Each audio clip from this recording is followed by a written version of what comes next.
안녕하십니까, 공병호입니다. 11월 첫 주에 실시되는 미국의 대통령 선거, 지금 이제 사전 투표는 이미 우편 투표는 시작이 됐죠.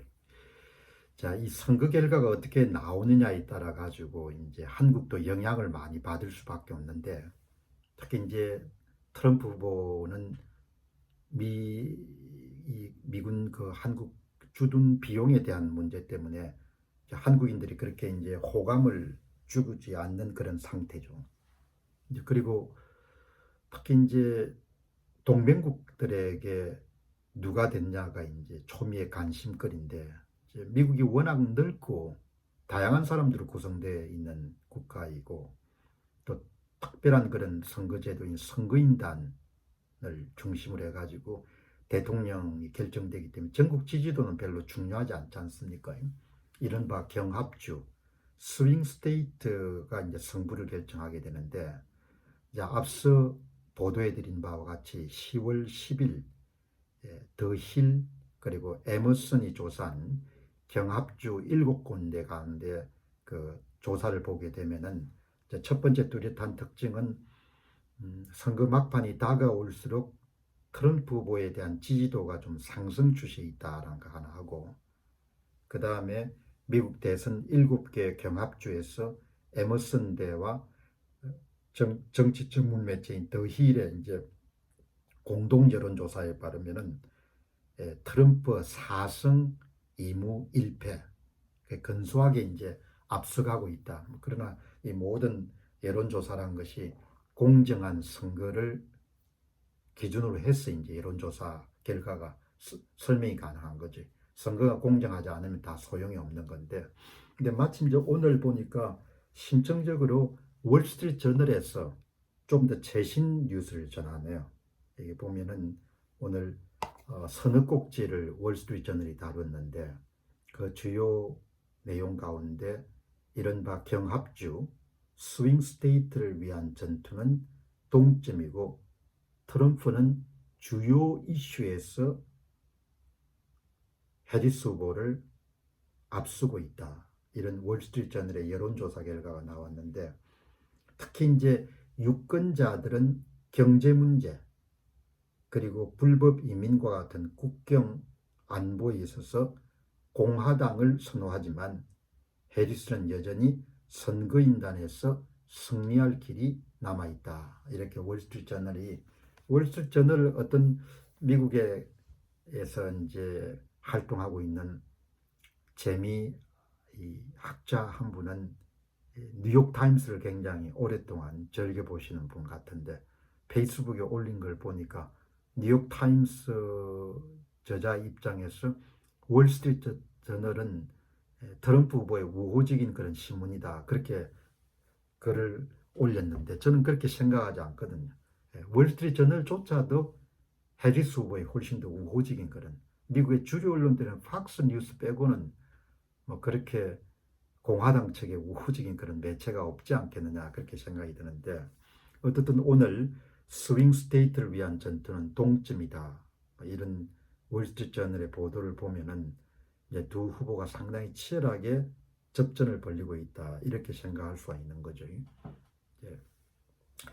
해리스 후보가 약간 밀리더라도 월스트리트 저널은 동점이다 이렇게 표현할 수 있을 것이고, 나머지 매체도 마찬가지일 겁니다. 그 미국의 주류 언론들이 미 대선을 보도한 걸 볼 때 항상 한국 독자들로서는 염두에 둬야 될 것이, 미국의 대다수의 주류 언론들은 아주 그 소수를 제외하고는 친민주당 쪽이 그런 대열에 서 있다, 이렇게 봐야겠죠. 오늘 월스트리트 저널은 10월 11일 기사입니다.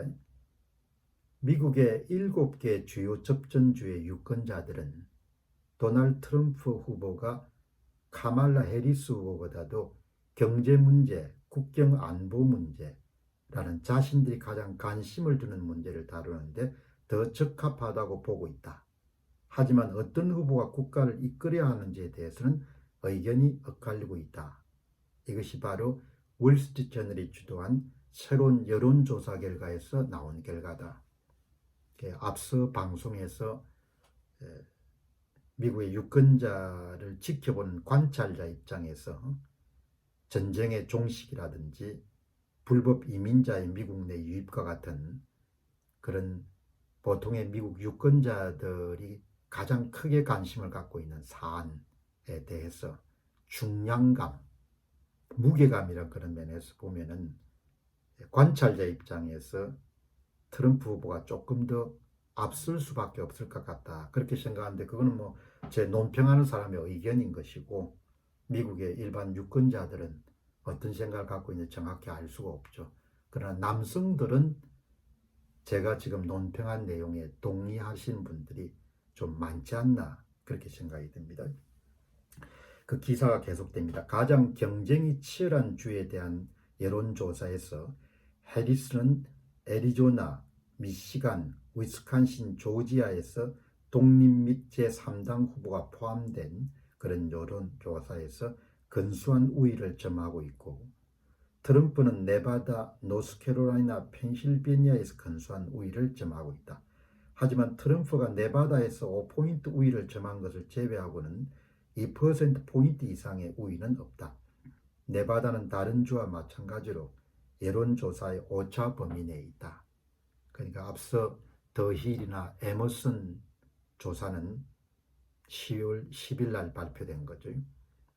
트럼프 후보가 네바다에서만 밀리고 나머지 경합주에서는 대부분 근소한 격차로 앞섰다 이렇게 이야기를 하는데 이 월스트리트 저널 같은 경우는 네바다에서만 5포인트 정도 우위를 차지하고 있고 나머지 주에서는 앞서고 있지만 2%포인트 이상 우위는 없다. 이렇게 굉장히 치열한 경합이 벌어지고 있는 거죠.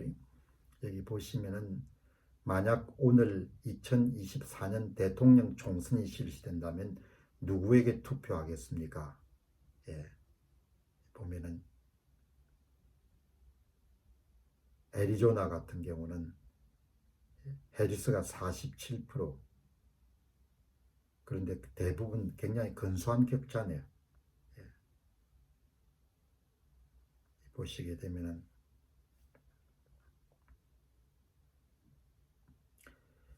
이 같은 여론조사 결과는 해리스가 경쟁적인 선벨트주를 통해 승리할 수 있는 잠재적인 길이 열려 있음을 시사하는 건데 10%포인트 격차로 트럼프가 해리스보다 경제를 더 잘 다룰 수 있을 것이다. 이렇게 답하신 분이 10%나 넘네요. 예. 그러니까 이제 해리스 후보가 가장 분명한 우위를 차지하고 있는 분야는 이제 낙태 문제 제외하고는 낙태 문제는 16포인트 차이로 트럼프 후보를 앞서고 나머지 뭐 정치, 경제, 안보 이런 문제는 크게 이제 막상막하. 예. 그래도 미국의 주류 언론에서 막상막하다 이렇게 이런 보도하는 것도 놀라운 거죠. 예. 그렇지 않으면 뭐 대부분 다 일방적인 게임이다 이렇게 몰고 갈 건데. 근데 이제 미국의 주류 언론들에서도 막상막하고 트럼프 후보의 상승세가 좀 보인다. 상승 추세가 보인다. 이렇게 보도하는 것만 보더라도 트럼프 후보가 상당히 선전하고 있구나. 그렇게 생각할 수 있는 거죠.